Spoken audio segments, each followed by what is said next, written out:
Impresionante. Es probablemente uno de los mayores expolios arqueológicos. Te digo, esto es mentira. Esto no están buscando el SASE. El gobierno español nunca daría permiso para esto.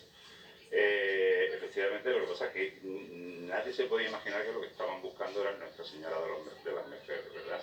El número de galeones expoliados españoles, galeones y otro tipo de barcos, es enorme.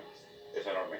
Lo que pasa es que también es cierto que el número de especies aún por descubrir. ¿Y cuáles son los más buscados, Fernando? Si tú, en esta ruta que conecta el Nuevo Mundo y el Viejo Mundo, sí, ¿cuáles son los tesoros más buscados? Mira, los tesoros que ahora mismo son más buscados por los cazatesoros son los que hay, los que te he mencionado en la costa de Doñana, Barra del Guadalquivir, que los cazatesoros llevan muchos años intentando negociar con el Estado español para que les permita sacar. Es que la cantidad de tesoros, la cantidad de oro, de plata, de joyas, de efectos históricos que hay es impresionante.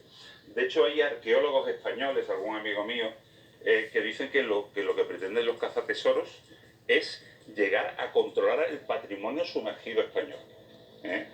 La mayor concentración de tesoros, insisto, sí que me gusta a mí mucho la palabra tesoro, está en esa zona.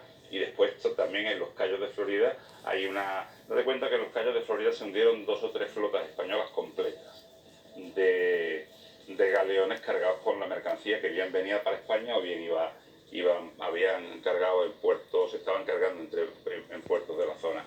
Hay un montón de galeones todavía sin descubrir que están siendo buscados hoy en día. Hoy hay maquinarios, como nos contaba Alejandro y como sabe José María, maquinarios de una tecnología impresionante, de millones y millones de euros o de dólares, buscando en las aguas de Florida por un lado y las inmediaciones de lo que sería Doñana como lugares donde están, como el sello mágico, ¿no? El tesoro más importante.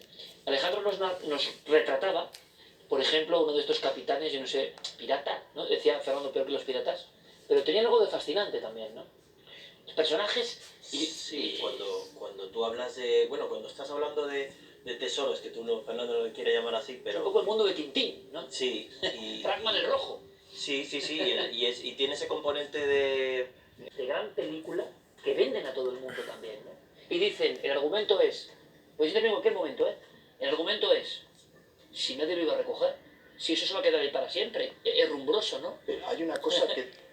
Permitidme sí, que precise, momento. y es que no ha sido un pleito contra Estados Unidos, y tenemos que hacer honor a esto. O sea, este asunto se ha ganado por el respaldo de la Secretaría de Estado y de la Armada norteamericana. Entonces, hemos tenido la suerte de compartir con la sociedad norteamericana muchísimos valores. Nosotros aprendemos muchísimo precisamente de la utilización, por ejemplo, del derecho penal para la protección de sus precios históricos. Es que de eso nos hemos podido nutrir.